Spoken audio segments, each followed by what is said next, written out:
আমুদি মাছ। আজকে আবার আমুদি মাছ নিয়ে চলে এসেছি পরিমণি কিচেনে। আমুদি মাছের প্রচুর আইটেম দেয়া আছে। আমুদি মাছের ঝাল, আমুদি মাছ ভাজা, আমুদি মাছের টক, আমুদি মাছের চচ্চড়ি। আজকে করবো আমি আমুদি মাছের বড়া বা পাকোড়া যেটা বলে। সেই জন্য আমুদি মাছগুলো আমি বাজার থেকে কিনে নিয়ে এসেছি, এনে কেটে নিয়েছি। এর মাথাগুলো ফেলে দেয়, আমরা ফেলে দিই কেন, কিচকিচ করে যেন, ওই জন্য মাথাগুলো ফেলে মাছগুলো ফ্রেশভাবে কেটে নিয়েছি। তার জন্য লাগছে আমি বেসন নিয়েছি, চালের গুঁড়ো, হলুদ গুঁড়ো, নুন, আর নিয়েছি ক্যাপসিকাম কুচানো, আদা কুচানো, পেঁয়াজ কুচানো, ধনে পাতা কুচানো, কাঁচা লঙ্কা কুচানো আর রসুন কুচানো, আর নিয়েছি একটু ভিনিগার লাগবে আমার। আমি এখন মাছগুলো একটু নুন হলুদ দিয়ে ভিনিগার দিয়ে মেখে রাখবো।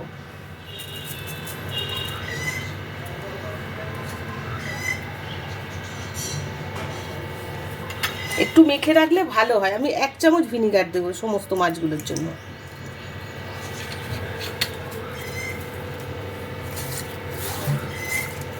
মাছটা নুন হলুদ মাখিয়ে রেখে দিলাম, একটু ভিনিগার দিয়ে মেখে রেখে দিয়েছি। এখন আমি ব্যাটারটা বানানোর জন্য নিচ্ছি পরিমাণ মতন। ওই মাছগুলো সব করতে আমার প্রায় বেসনটা সবই লেগে যাবে। বেসন দিলাম, চালের গুঁড়ো দিলাম অর্ধেকটাই, 3-4 চামচ দিলাম, আর দেবো একটু সামান্য হলুদ গুঁড়ো, দেবো 1 চামচ নুন, আর দেবো একটু জোয়ান, দেবো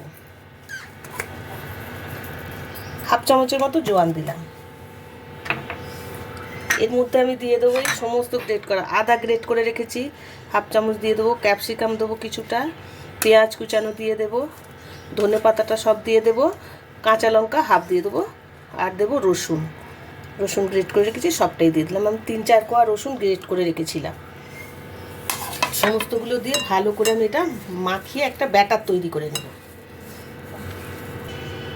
জল দিয়ে দিলাম, দিয়ে ব্যাটারটা ভালো করে দেখে মাখতে হবে, বেশি পাতলা হলে হবে না।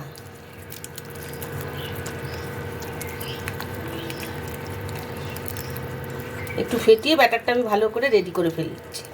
রেডি করে রেখে দিলেও খুব ভালো হয়, কিন্তু আমরা তো সময়ের অভাবে এখনই করে নিচ্ছি।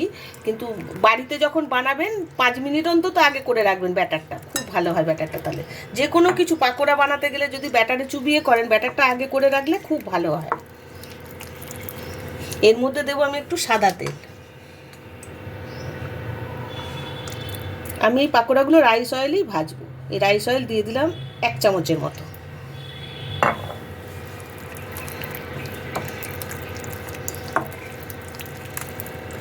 ব্যাটারটা রেডি হয়ে গেছে। এখন হাতটা ধুয়ে আমি কড়াইটা, গ্যাস জেলে কড়াইটা বসিয়ে তেল দিয়ে দেবো। এটা অনেকটা বেশি তেল দিতে হবে, ডুবো তেলে ভাজতে হবে, ওই জন্য অনেক তেল দিয়ে দিলাম। তেলটা গরম হয়ে এসছে। এখন আমি মাছগুলো এই ব্যাটারটার মধ্যে চুবিয়ে তেলে ছেড়ে দেবো একটা একটা করে।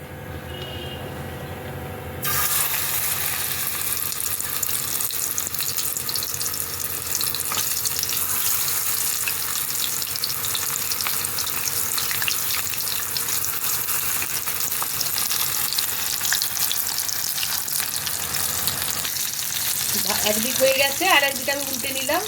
উল্টে পাল্টে ভালো করে এটা ভেজে নিতে হবে। একটু ডিপ ফ্রাই করতে হবে কিন্তু, তবেই ভালো লাগবে, বেশ মুচমুচে হবে একদম। এটা ভাত দিয়েও ভালো লাগবে, এমনিও ভালো লাগবে, মানে স্ন্যাক্স হিসেবে চায়ের সাথে খুব ভালো লাগবে, খুব টেস্ট হয় কিন্তু এই পাকোড়াটা। 2 পিঠ একদম ডিপ ফ্রাই করে ভাজা হয়ে গেছে। এখন আমি এই পাকোড়াগুলো তুলে নেবো আস্তে আস্তে।